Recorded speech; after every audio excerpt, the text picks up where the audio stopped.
నమస్కారం. హెచ్బి కృష్ణాచార్య. నేను తెలంగాణ దేశం లీడర్ యూట్యూబ్ ఛానల్ అధినేతగా మాట్లాడుతున్నాను. ఈరోజు భారతదేశము ఒక సంక్షోభంలో పడబోతుంది. ఎందుకంటే మనం రీసెంట్ గా ఎలక్షన్స్ జరిగాయి. తెలంగాణలో కాంగ్రెస్ గవర్నమెంట్ గ్యారంటీ స్కీమ్స్ అని గెలుపొందింది. సో అది అన్నమాట. యాక్చువల్లీ ఇంట్రడక్షన్ నేను ఏం చెప్పదలుచుకున్నా అంటే, ఈ వీడియో మిమ్మల్ని ఏం చెప్తుందంటే, ఇండియన్ గవర్నమెంట్ అనేది అన్నిటికీ లాస్ ఉన్నాయి. సుప్రీంకోర్టు ఉంది, అన్నిటికీ లాస్ ఉన్నాయి. కానీ ఈ ఉచిత గ్యారంటీ స్కీమ్స్ కు లాస్ చేయలేదు గవర్నమెంట్. అండ్ కాన్స్టిట్యూషన్ అంటే రాజ్యాంగం కూడా లో మెన్షన్ చేయలేదు. ఏం చేయాలి ఏం చేయొద్దు అనేది లేదు ఇంత మటుకు. సో అదే అనమాట. అంటే ఇలాంటి ట్రెండ్ కంటిన్యూ అయ్యిందనుకో ఏమైతుంది, కంట్రీ సంక్షోభంలో పడుతుంది, అండర్ డెవలప్డ్ అవుతుంది. సో మన దేశము మీ అందరికీ తెలుసు, సిన్స్ ఫ్రమ్ 20 ఏళ్ల నుంచి డెవలపింగ్ కంట్రీ అంటారు, కానీ డెవలప్డ్ నేషన్ 2020 చేస్తానే ఆ రోజుల్లో అబ్దుల్ కలాం అన్నాడు. ఇంత మటుకు అండర్ డెవలప్ పోతుంది, కానీ డెవలపింగ్ ఉన్నది. సో ఆ ఉద్దేశమే ఈ వీడియో ఎండ్ దాకా చూడాలి. ఇందులో కొన్ని ఫ్యాక్ట్స్ ఉన్నాయి. అంటే ముందు భవిష్యత్తులో ఏ విధంగా ఉంటది, ఇది చాలా ఇన్ఫర్మేటివ్ వీడియో అనమాట. సో అందుకని ఈ వీడియో మీరు తప్పక చూడాలి.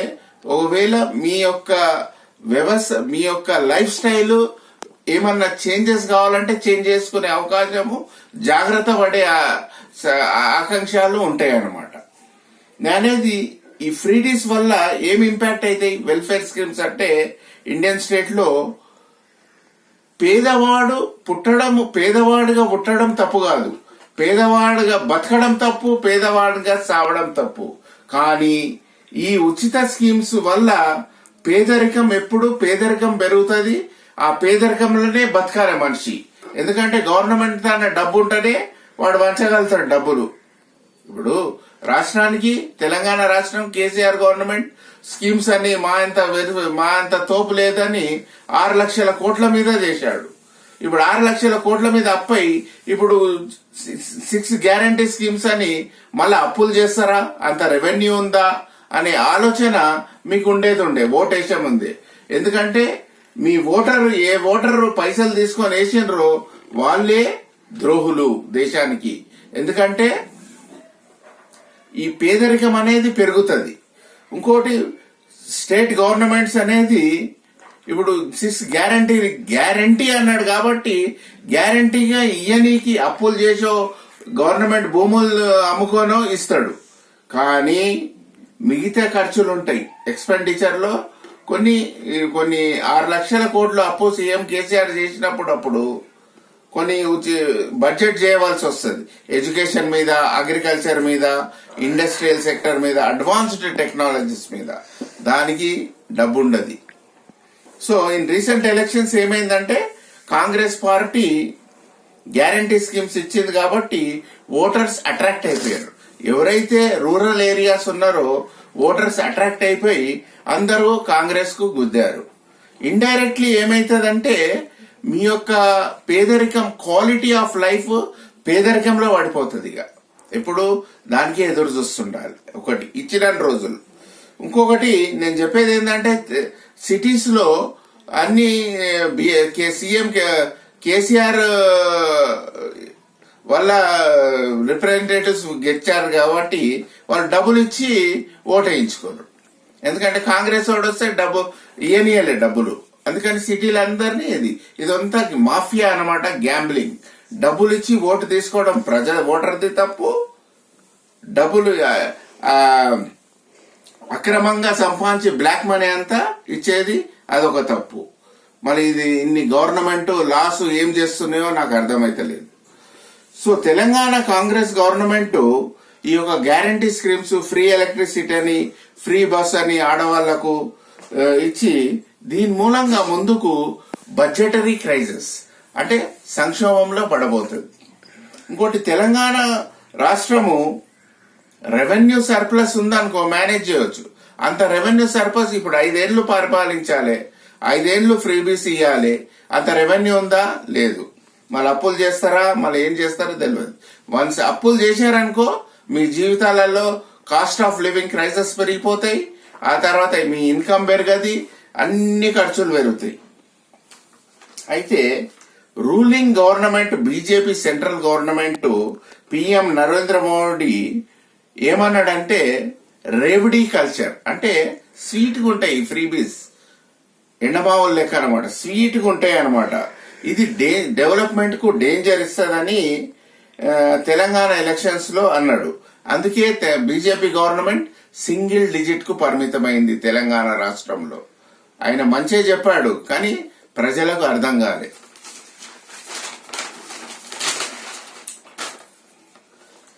ఇక సోషల్ వెల్ఫేర్ స్పెండింగ్ అంటే ఇలాంటి ఉచిత స్కీములు ఇచ్చేటోళ్ళు 11 స్టేట్లు ఉన్నాయన్నమాట. ఇది ఎంత మటుకు అవుతుందంటే ఏడాదికి 4 లక్షల కోట్ల రూపాయలు అవుతున్నాయి. తెలంగాణ అప్పులు 6 లక్షల కోట్లు దాటింది సీఎం కేసీఆర్ ఉన్నప్పుడు. ఇప్పుడు ఈ యొక్క ఏవైతే అప్పులు ఉన్నాయో ఎడ్యుకేషన్ మీద, అగ్రికల్చర్ మీద, పబ్లిక్ హెల్త్ మీద ఇవన్నీ బడ్జెట్ సెపరేట్ చేసే ఇచ్చిండు, అన్నిటికీ కేటాయించే బడ్జెట్ చేసి ఇచ్చిండు. కానీ ఇప్పుడు మితిమీరిన అప్పులైనాయి. ఈ బడ్జెట్ అదర్ సెక్టర్లకి ఎలా ఇస్తుంది కాంగ్రెస్ రేవంత్ రెడ్డి గవర్నమెంట్? నా ప్రశ్న. ఇంకొకటి ఎలక్షన్ కమిషన్ ఉంది. సుప్రీంకోర్టుతో ఏం చెప్పిందంటే మన political parties Congress government freebies ఇస్తుంది, బిఫోర్ ఎలక్షన్స్ ఆఫ్టర్ ఎలక్షన్స్ ఇస్తుంది. ఇది policy decision of the political party and ఇది స్టేట్ పాలసీలో రెగ్యులేట్ చేస్తారు, డిసిషన్స్ తీసుకుంటాయి పార్టీస్ అని చెప్తున్నాయి. కానీ లాస్ చేయాలని ఎలక్షన్ కమిషన్ చెప్పలే. ఎందుకంటే ఇప్పటికీ దానికి లాస్ లేవు, సుప్రీంకోర్టు రాజ్యాంగం పవర్స్ లేవు. ఓటర్స్ బాధ్యత ఏంటంటే తెలంగాణ స్టేట్ ఈ ఫ్రీబీస్ పాలసీలు ఆలోచించాలి. ఓటరు ఇన్ని ఫ్రీబీస్ ఇస్తుండు, ఇంత రెవెన్యూ అవుతుంది, మళ్ళీ దీనికి ఫైనాన్షియల్ గా ఫిట్ ఉందా కాంగ్రెస్ గవర్నమెంట్, మన తెలంగాణ రాష్ట్రము అండ్ పోయిన గవర్నమెంట్ ఇంత అప్పులు చేసింది అన్న కామన్ సెన్స్ ఉండాలి. కామన్ సెన్స్ లేదు. ఇప్పుడు కాంగ్రెస్ గవర్నమెంట్ కలిసి ఫ్రీ బస్ అని అదని ఇచ్చింది. కావున ఎకనామిక్ హెల్త్ అనేది సంక్షోభంలో పడుతుంది. ఈ ఫ్రీబీస్ ఏంటంటే ఎకనామిక్ సంక్షోభంలో పడేస్తుంది. పడినప్పుడు ఏమైతుంది, ద్రవ్యోల్బణం పెరుగుతుంది, ఇన్ఫ్లేషన్ పెరుగుతుంది, పొలిటికల్ కరప్షన్ పెరిగిపోతుంది అండ్ ఎకనామిక్ ఇన్స్టెబిలిటీ. అయితే ఇండియన్ గవర్నమెంట్ లాస్ చేయలేదు, కాన్స్టిట్యూషనల్ పవర్స్ లేవు కాబట్టి, కల్చర్ లేదు కాబట్టి ఇప్పుడు లాస్ చేయాలి, అమెండ్ చేయాలి కాన్స్టిట్యూషనల్ పవర్స్ అనే ఆలోచనలో గవర్నమెంట్ పడ్డది. గవర్నమెంట్ అంటే పొలిటికల్ పార్టీస్ కావచ్చు, ఐఏఎస్ ఆఫీసర్, అడ్మినిస్ట్రేటివ్ పవర్స్ కావచ్చు. వాళ్ళ ఆలోచన పడ్డదంటే అరే బాబు మనమంతా డెవలప్ కంట్రీ అనుకుంటున్నాము, మళ్ళీ ఇది ఎంత దిగజారుతుంది, డిజాస్టర్ అవుతుంది, డబ్బంతా పోతుంది మళ్ళా అని లాస్ చేయాలని ఆలోచనలు ఉండరు. ఈ లాస్ చేయాలంటే ఎంపీస్ ఉండరు పార్లమెంట్ లో, లెజిస్లేచరు బీజేపీ లెడ్.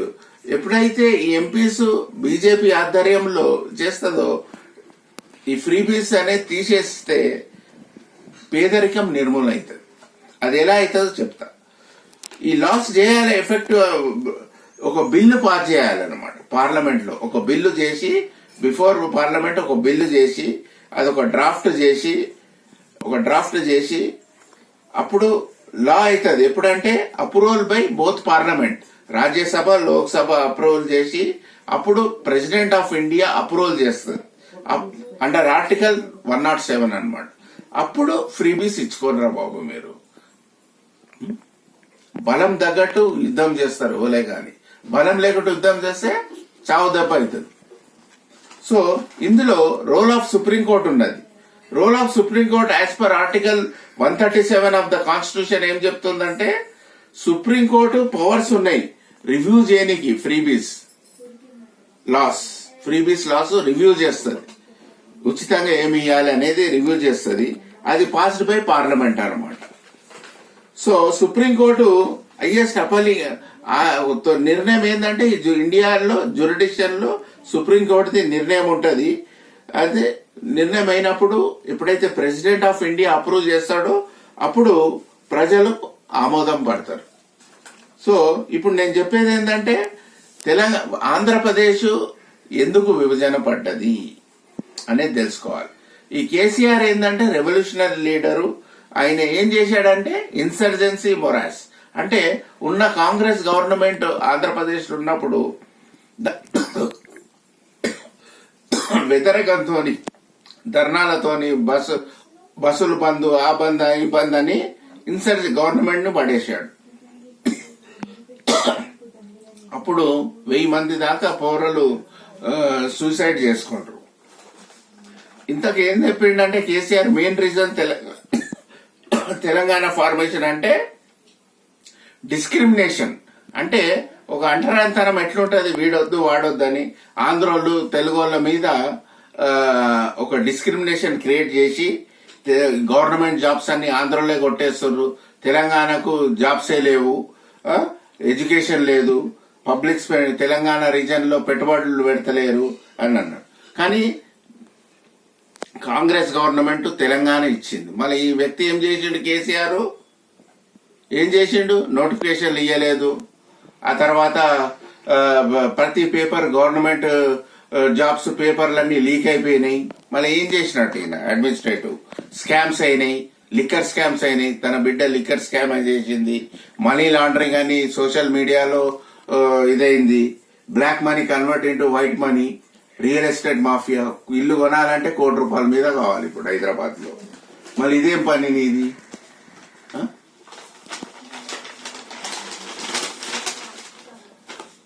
ఇంకోటి తెలంగాణ అండర్ కేసీఆర్ గవర్నమెంట్ లో ఫేమస్ ఫ్రీబీస్ బాగానే ఇచ్చాడు. ఎందుకంటే రెవెన్యూ ఉండే సర్ప్లస్ ఉంది కాబట్టి ఇచ్చాడు. కానీ ఆ ఫ్రీబీస్ కు గైడ్ లైన్స్ లేవు, లాస్ లేవు. అందుకని సెంట్రల్ గవర్నమెంట్ ఏం చెప్పిందంటే సుప్రీంకోర్టుకు పవర్స్ ఇవ్వాలి, కాన్స్టిట్యూషన్ రాజ్యాంగంలో ఏమి ఉండాలి, ఏం చేయాలి, ఏం చేయొద్దని. సో అందుకని లేకపోతే ఇది ఒక డిజాస్టర్, సంక్షోభంలో పడిపోతుంది దేశము అని ఆయన చెప్పుకొచ్చాడు అనమాట. సో ఫ్రీబీస్ అంటే ఒక ఆర్ట్ టాప్, నేను ఇది ఇస్తున్నా అది ఇస్తున్నా ఉచితంగా ఎవడు ఉండడు. రెవెన్యూ ఉంటేనే ఇస్తాడు. ఆడ రెవెన్యూ ఉండదు, రెవెన్యూ లేకుంటే గవర్నమెంట్ భూములు అమ్ముకొని ఇస్తాడు. దాన్ని ఏం చేస్తాడు, రియల్ ఎస్టేట్ డిస్ట్రిక్ట్స్ ని డివైడ్ చేసి పెంచుకొని రియల్ ఎస్టేట్ దందా చేసి అంతే విపరీతంగా కాస్ట్ పెరుగు చేసి రెవెన్యూ క్రియేట్ చేసి సో అంతే అనమాట. ఫ్రీబీస్ అనేది బిహైండ్ ద కోర్ట్స్, దాని పరిమితము కోర్టుకు సంబంధం లేదనమాట. So BJP government developing nation అంటుంది. సిన్స్ ఫ్రమ్ 2014 ఏమేం చేశాడో ఆ వ్యక్తి. ఎందుకంటే మనం పార్టీ గురించి మాట్లాడాలి. ఇంత చెప్తున్న కేసీఆర్ గురించి Congress government, BJP 2014 central government గా ఉంది కాబట్టి ఆయన ఫస్ట్ 2014 పిఎం గా ఉండి మేక్ ఇన్ ఇండియా అని పెట్టారు. ఎందుకంటే జాబ్ ఆపర్చునిటీస్ కలగాలని అన్ఎంప్లాయిడ్ యూత్ కు, స్కిల్ డెవలప్మెంట్ అని మేక్ ఇన్ ఇండియా. కానీ మేక్ ఇన్ ఇండియా ఫెయిల్ అయిపోయింది. When it comes to 2020 pandemic start అయింది, కరోనా వైరస్. అప్పుడు ఏమైందంటే పిఎం మోడీ 2020 ఏం చేశాడంటే సెల్ఫ్ రిలియంట్ ఇండియా, ఆత్మ నిర్భర్ భారత్ అని మే 2020 ఎకానమీ బూస్ట్ కావాలి, దానికి ఒక ఫండ్స్ కూడా ఇచ్చి కంట్రీ ప్రమోటింగ్ డొమెస్టిక్ ఇండస్ట్రీ, ప్రతి ఒక్క ఇండస్ట్రీ సంక్షోభంలో పడొద్దు ఎంకరేజ్ చేసి, సో ఫారెన్ మీద ఇంపోర్ట్స్ మీద ఎక్కువ డిపెండ్ కావద్దని చెప్పింది. మోటో ఆఫ్ ఆత్మ నిర్భర్ భారత్ ఏంటంటే ఇక్కడ లోకల్ గా తయారు చేసి గ్లోబల్ కి ఎక్స్పోర్ట్ చేయాలని. సో అదనమాట. ఇంకొకటి ఆయన కాంగ్రెస్ పాలనలో 50 ఏళ్లు పరిపాలన చేసింది, నేషనల్ హైవేస్ ఎక్కడ లేవు అనమాట. ఈయన వచ్చిన తర్వాత 50,000 కిలోమీటర్లు నేషనల్ హైవే చేశాడు. అండ్ రైల్ ట్రాన్స్పోర్ట్ అన్ని మన లారీలు ట్రాన్స్పోర్ట్, ఆ పొల్యూషన్ అది ఉంటది కాబట్టి ఇప్పుడంతా రైల్ ట్రాన్స్పోర్ట్ అనమాట. ఎక్కడ దేశమంతటా రైల్ ట్రాన్స్పోర్ట్ చేసిండు. మాల్గాడీలకు రూట్ వేరు అండ్ ప్యాసింజర్ ట్రైన్స్ వేరు. అదొక ఘనత, వెరీ గుడ్ అన్నమాట. ఇంకోటి రింగ్ రోడ్ చేసిండు, వందే భారత్ ఎక్స్ప్రెస్ ట్రైన్ చేసిండు దేశమంతటా లగ్జూరియస్కి వెళ్ళనీకి. And PM Modi enacted labour laws also. ఎందుకంటే ప్రతి పేదవాడు పేదవానికి ఉండొద్దు, మినిమం లేబర్ కు 20,000 ఇవ్వాలి, లీవులు ఇవ్వాలి, ఆఫ్లు ఇవ్వాలని. వాళ్ళకి లీవులు లేవు, ఆఫ్లు లేవు. ఇప్పుడు వాడు గరిబోనుగానే ఉండాలి, గరిబోనుగానే చావాలి కాదు, లేకుంటే ఆయనకి దారి లేకుంటే క్రైమ్ చేయాలి. సో లేబర్ లాలు తీసుకొచ్చింది, అవి ఇంకే ఇంప్లిమెంట్ కాలే.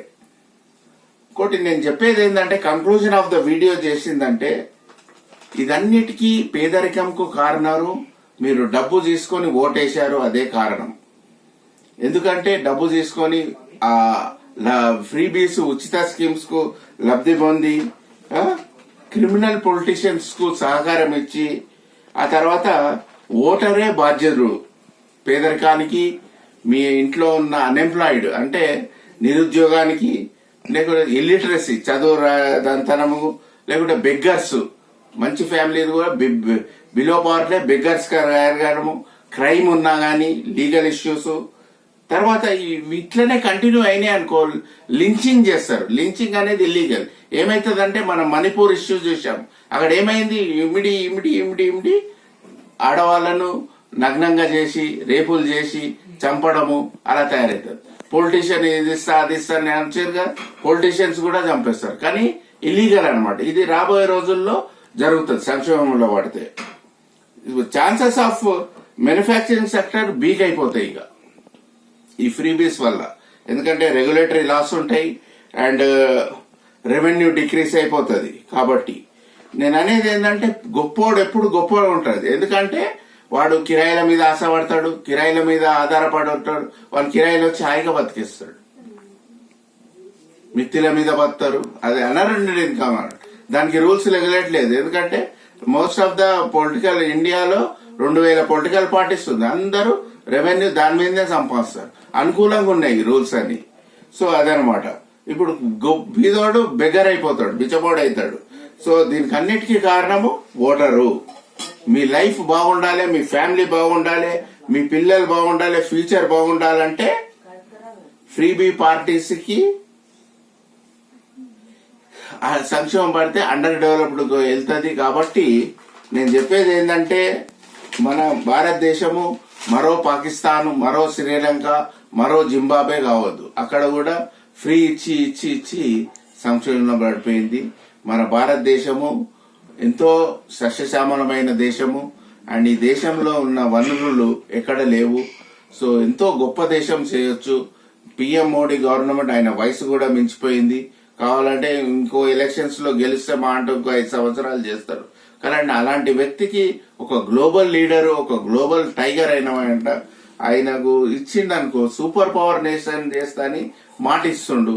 అండ్ ప్రపంచంలోనే 3వ ఎకానమీకి నేషన్ చేస్తాడు. ఫ్రీబీస్ ఇచ్చుకుంటూ పోతే సంక్షేమంలో పడుతుంది. ఇప్పుడు నేను చెప్పేది ఏంటంటే, కుక్కలు చింపిన విస్తరాకు అవుతుంది. పేదవాళ్ళు బిచ్చపోల తగ్గట్టు అవుతుంది. ఎందుకంటే ఆల్రెడీ శ్రీలంకలో ఉంది, మీరు గూగుల్లో కొట్టుకోవచ్చు. పాకిస్తాన్, జింబాబే ఉంది. కాబట్టి ప్రజలారా నేను చెప్తున్నది ఏంటంటే, ఈ వీడియో చూసి సబ్స్క్రైబ్ చేసి ఫార్వర్డ్ చేయని నేను చెప్పను. ఎందుకంటే మీ చేతిలో ఉన్నది. ఎందుకంటే డబ్బులు తీసుకొని ఓటేసి క్రిమినల్ పొలిటీషియన్స్ కు చేసి ఇచ్చి మీరు వాళ్ళని నెగ్గిపిచ్చి ఇది చేశారు. కాబట్టి రూట్స్, ఫ్యాక్ట్స్ అన్ని చెప్పాను. లాస్ లేవు, జ్యుడిషియరీ లేదు, సుప్రీంకోర్టు సపోర్ట్ లేదు. ఇన్ని విధంగా ఉన్నది. గాలిలో మేడలు కట్టే ప్రయత్నాలు ఉన్నాయి అని. కాబట్టి ఈ తెలంగాణ దేశం లీడరు యూట్యూబ్ ఛానల్ పెట్టిందే అందుకు, మీకు రైట్ ఇన్ఫర్మేషన్ రైట్ సిచ్యువేషన్ లో ఇవ్వాలని. పేదరిక నిర్మూలనే నా ఎజెండా. కాబట్టి నేను చెప్తున్నాను, మీరు జాగ్రత్త పడండి. మీ ఐశ్వర్యాలు ఉండాలని దేవుని ప్రార్థిస్తా అని, మీకు మంచి మార్గం రావాలని నేను ఫైట్ చేస్తుంటా ఎప్పుడు. కావున నేను చెప్తున్నా. ఇంకోటి, ఫ్రీ బస్ అని ఆడోళ్ళకి ఇచ్చారు. ఫ్రీ బస్ అని ఆడోళ్ళు ఎక్కొచ్చు అన్నారు. నేను అనేది, మన ఆడజాతిని ఇంత కించపరుస్తుండ్రు. ఆడదంటే వీక్ అనమాట. వీక్ ఉంటేనే అలాంటి పనులు చేస్తారు. ప్రపంచంలో 127వ స్థానంలో ఉన్నాము. ఆడజాతిని పవర్స్ లేవన్నమాట. ఆ పవర్ 20th పొజిషన్ లో తేవాలంటే ఆడవాళ్ళని ఎంకరేజ్ చేయాలి, వాళ్ళకు జాబ్ ఆపర్చునిటీస్ ఇవ్వాలి, అన్ని కలిగేయాలని నేను చెప్తున్నా. కానీ ఈ గవర్నమెంట్ పరిపాలననే ఆడవాళ్ళని కించపరిచి ఈ విధంగా చేస్తే భవిష్యత్ నిర్మాణం ఉండదు. కాబట్టి నేను సెలవు తీసుకుంటున్నాను. నమస్కారం.